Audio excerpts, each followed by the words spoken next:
that's the position there, Joey, just as you were explaining.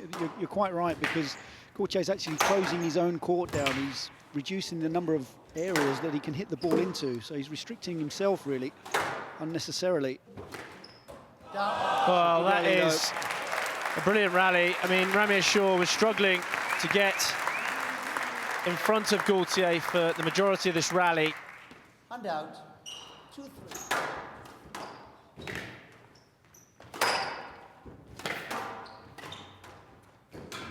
It's quality again. It's just all over it, isn't it?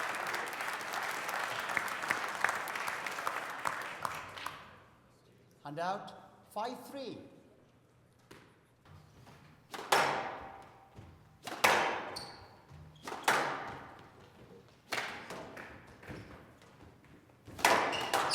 There's Redim. Oh, that is outrageous. These two players, there's Gaultier gritting his teeth there. These two players are not hanging around. The quality from the first rally has been exceptional. Look at this on the replay. And he got the power. How does he do it? Amazing.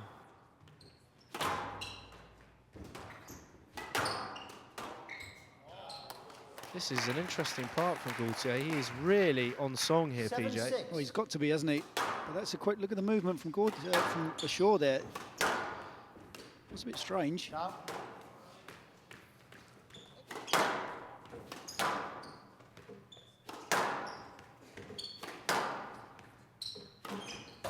He's made the error. This is slightly worrying signs for Ramy Ashour. About 10-7 game ball. Well, that unforced error gives Gaultier 3 very important game balls.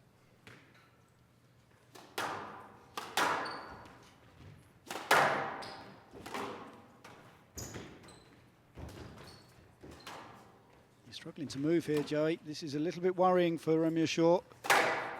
He's given up that game. 11-7, Gaultier leads 1 game to love.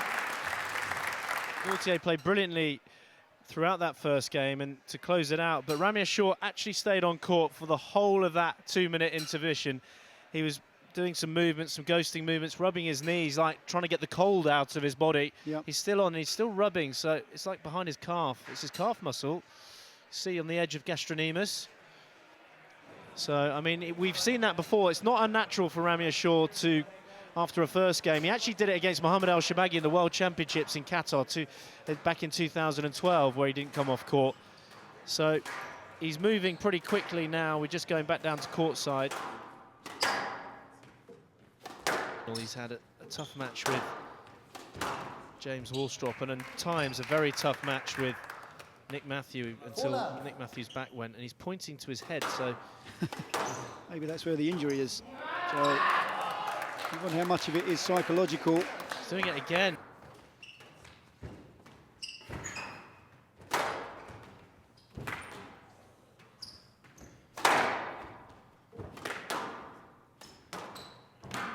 That's tight. That's brilliant squeeze. That was a clever shot. He didn't panic, because Ashour got some balls back that you would never expect, and Gaultier didn't go for that inch perfect. He went tight.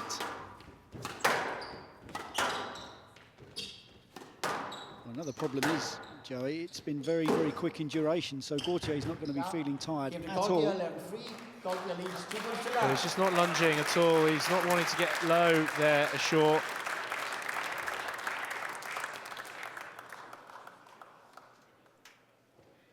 He is hunting and ready for the kill. This will help his world ranking if he does take this title. Well, he went to joint world #1 with Nick Matthew after his performance in the Tournament of Champions in January. Out. So he's got to be extremely close to getting back up there, surely. 6-2. 9-3. Just trying to play this final out, Ashour, just like Nick Matthew did against him. Well, that was an edgy drop from Gaultier there. 4-9.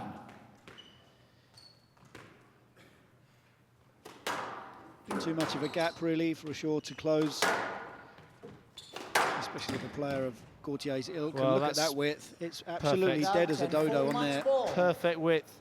Gaultier with 6 championship balls here.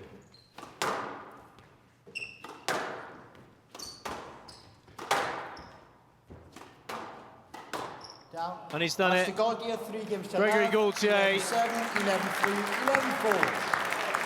11-4. Manages to get past the injured Ramy Ashour there. So Gregory Gaultier takes this final against Ramy Ashour, 11-7, 11-3, 11-4, 3-love in 25 minutes. And now our champion, 2014 Metrosquash Windy City Open champion, Gregory Gaultier.